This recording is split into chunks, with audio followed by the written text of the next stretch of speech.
What up, guys, and welcome to another episode of Tuck Talks, where I tuck talk. And so we are doing our current series where I recap the previous episode of Next Level Chef. So here we go, episode 5. So episode 5 was game day, game on, wild game, all those things, right? And so it absolutely got wild. And so I think we start off right away being wild because unfortunately Team Ramsay is in the basement.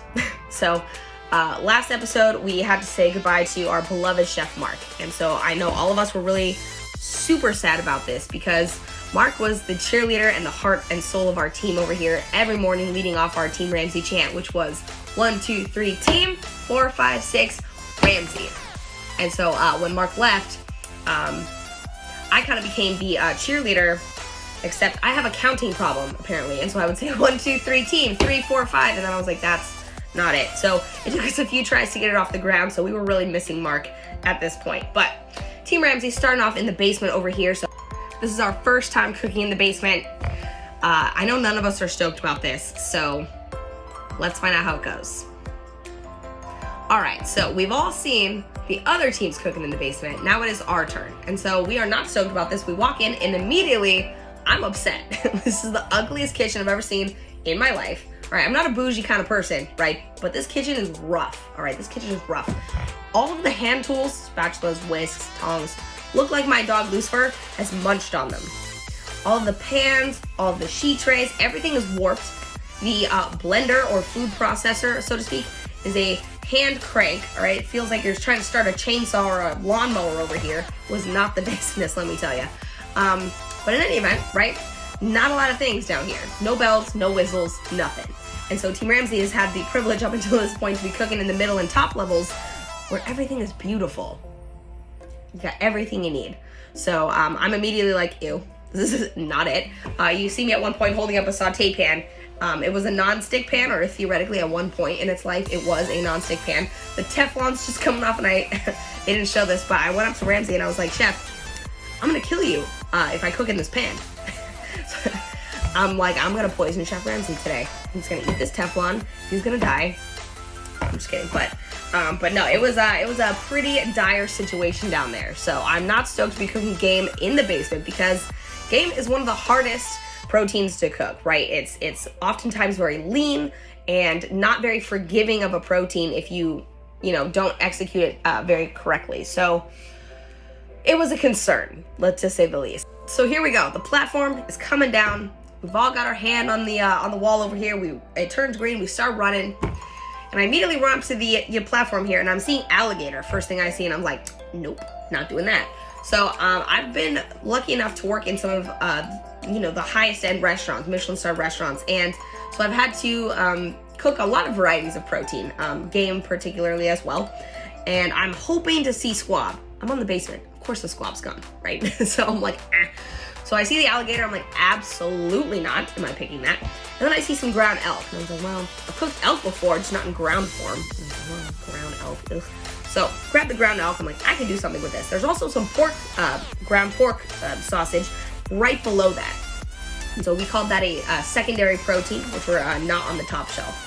Protein's the hero protein, all on the top shelf. You can only pick one. If there's a secondary meat, like sometimes you see people holding in some bacon somewhere, or like this little pork sausage. Those were called secondary proteins, and you can just use that to enhance your main protein. So I see some pork sausage. I'm like, all right, we'll do a little mix up on our meatball, right? Because elk, super lean, not a lot of fat. I'm gonna need the fattiness from the pork and the sausage to mix that together to make this a delicious, juicy meatball, right?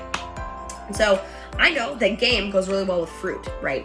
And so I see some blackberries up there. I grab some of those. I grab some green beans. I grab these cute little baby turnips. Grabbing all this very, accoutrement and whatnot. Get back to my station, and I'm like, all right, I'm gonna start making some delicious jus over here. So I throw my berries, throw some mushrooms, some garlic, little onion trim in my jus. Get my blackberries in there. Get my beef stock in, right? So I'm just starting to reduce that, right? Concentrating flavor. That's how you make a great sauce, right? And I've been a saucier before. It is all about reducing, building layers of flavor, and just fortifying the beef stock, right? So that's the plan here. I'm gonna finish it with a little butter later. And so I'm getting my veg going. For some reason, I am not starting my meatballs. I'm not sure why. I can't tell you. I don't have an answer for that. But Chef Ramsay has come over to me, you know, multiple times at this point and is like, Tucker. No. He's like, Tucker. What's going on with these meatballs up in here, Chef? And I'm like, I'm so sorry. And then at one point he's like, Tucker, you are behind, my guy. And I'm like, uh-oh. So I'm just kind of scrambling here to get my meatballs together. And so I'm, you know, mixing them up. I get them in the pan. And then I realize there's no way I'm going to finish this in time. Uh-oh.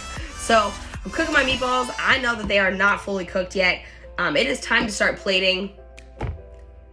I mean, at this point, right? Oh my goodness, I almost forgot to mention mid-round mayhem. Space brain today. So mid-round mayhem is fruit. Well, I already have some fruit, so I'm just gonna double fruit it up in here. So I already had my blackberry jus going in the background here. So when I see cherries on the platform, I'm like, cherries, berries, you can put them both in a wine, right? Get the cherry berry notes in there, if that's together. So, all right, let's do some cherries in this berry jus. And so I kind of am rehydrating them in this jus over here. They're cooking down, mixing in with the blackberries. Of course, I strain it out, finish it with butter. And that's my berry jus. So that's gonna pair really nicely with these elk meatballs, hopefully. Okay, now we're ready to plate. So I get my meatballs on there, I get my veg on there, I do a little sauce work, right? Get it on the platform, and whew, I know that they're not cooked. I know I said on the show that this dish was going to be fire. They were very undercooked.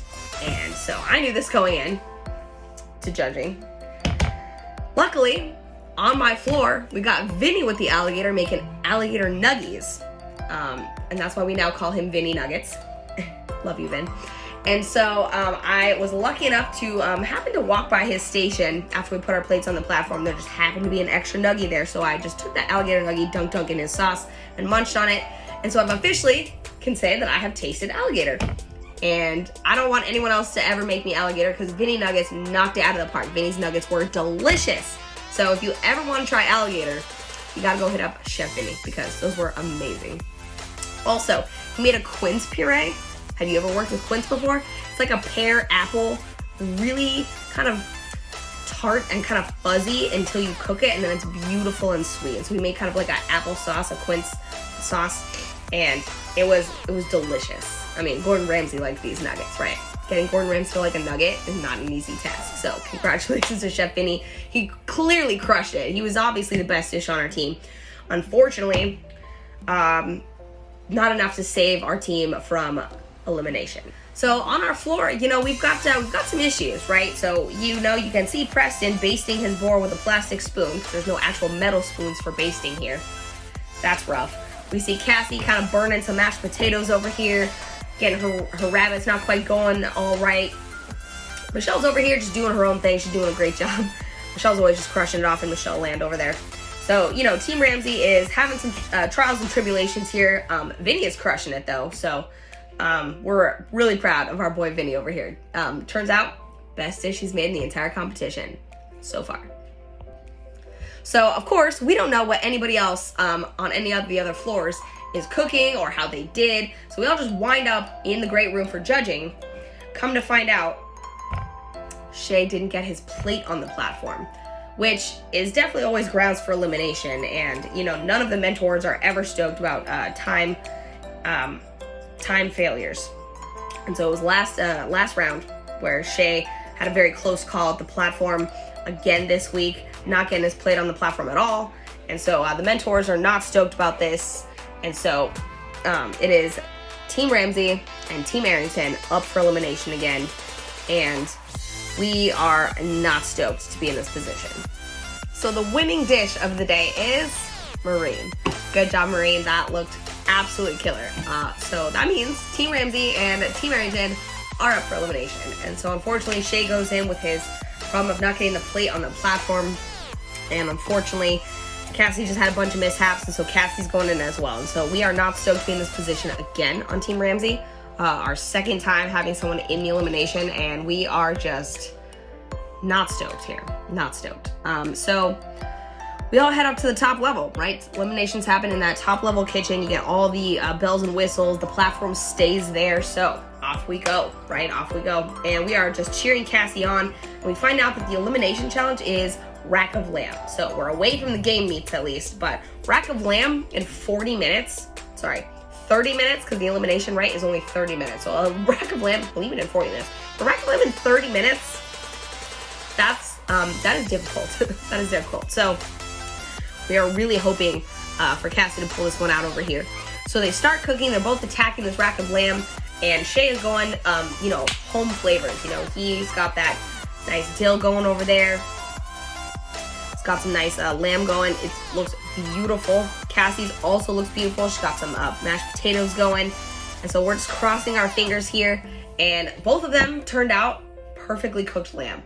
And so it comes down to the fact that, unfortunately, Cassie has now served mashed potatoes with lumps in them for the second time. And so that's what eventually makes her go home here.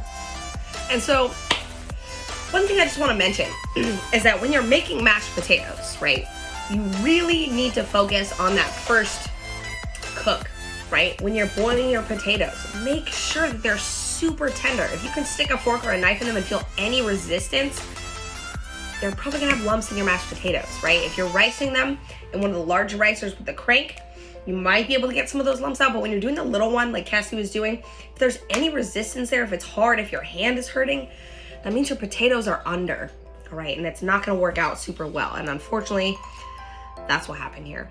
And so, note to selves out here, always fully cook those potatoes before you start ricing them, right? Chef Tuck tip. And so we're super bummed to see Cassie leave. I know they pan over to me crying like 3 different times. Maybe because I'm so focused all the time, so just stone faced, that they were like, wow, she's got emotions. Let's zoom in on this. But yeah, I mean, that was just genuine. We were super bummed to see Cassie leave. And we had just lost 2 team members in a row, right? So, I mean, I was just upset to be in this position, missing my team. Not stoked to be in the basement again for episode 6 here. So that's how that turned out. And so episode 6, as we now know from the promos, is going to be alcohol challenge. So, I like drinking alcohol. You probably also know I love flambeing with alcohol. So I'm really stoked to see what episode 6 brings. So stay tuned and we'll go from here. So catch the brand new episode tomorrow, Thursday at 8 o'clock.